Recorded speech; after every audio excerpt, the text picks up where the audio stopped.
Hello guys! Welcome to my channel. Magluluto po tayo ng chicken biryani. Una natin gawin, nagpainit na yun ng mantika para sa ating onion. Ayan. Ito-toasted lang natin yan, ating onion.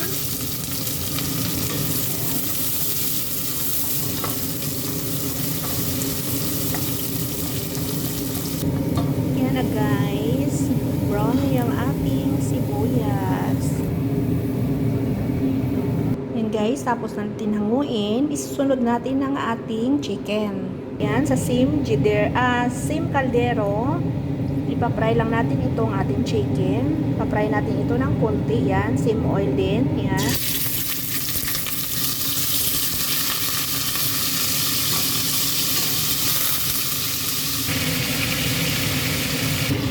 Ayan na guys, okay na to.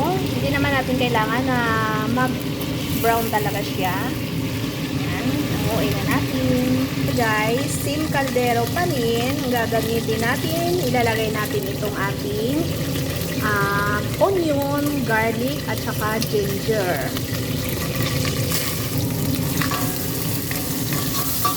Guys, tapos maglalagay tayo nito ng darsin stick o cinnamon stick, at saka hell na buo, at saka bay leaves. Yan.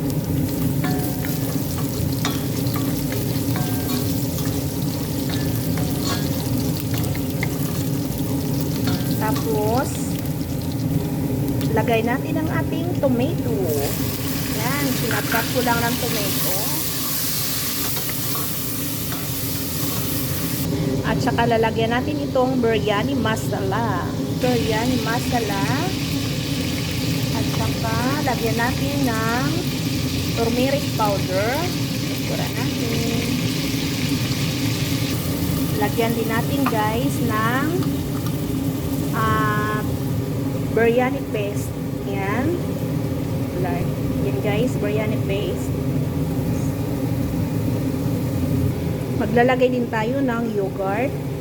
Yan sa ating yogurt. Maglalagay tayo ng konting tomato paste. Konti lang. Tapos, isusunod natin ang ating chicken.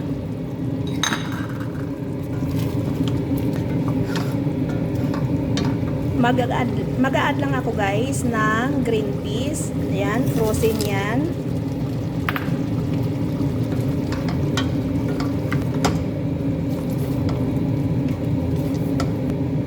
Optional lang yan guys. Nasa inyo na kung maglalagay kayo o hindi. Pero ako naglagay ako niyan. Tapos maglalagay tayo ng asin at takpan natin ito.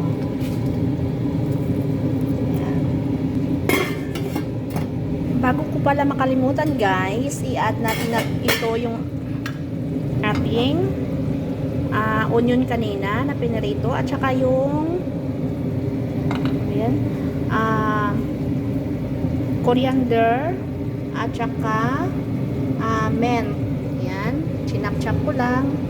Kalahati lang onion na dyan guys, yung halo natin. Mix natin dyan.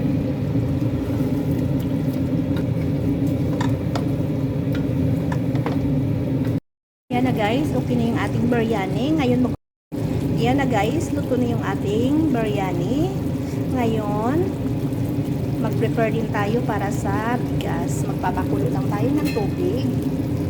Ng cinnamon stick, bay leaves, at saka mismar.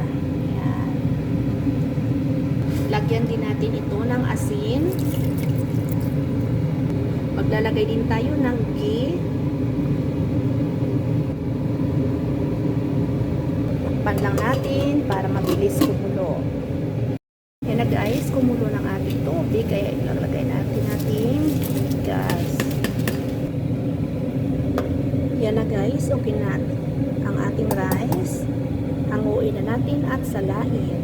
Yan na, nasala na natin. Tanggalin natin itong mga nilagay natin mga spicy. Ayan na guys, naglagay na ako ng kanin. Tapos ilalagay natin ang ating chicken.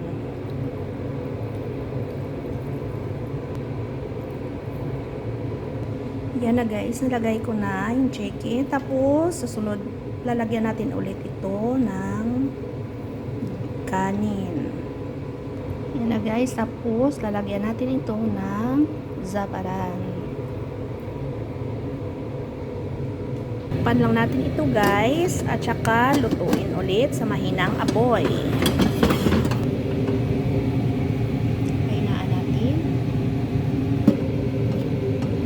After 20 minutes, okay na yan para maluto yung ating kanin.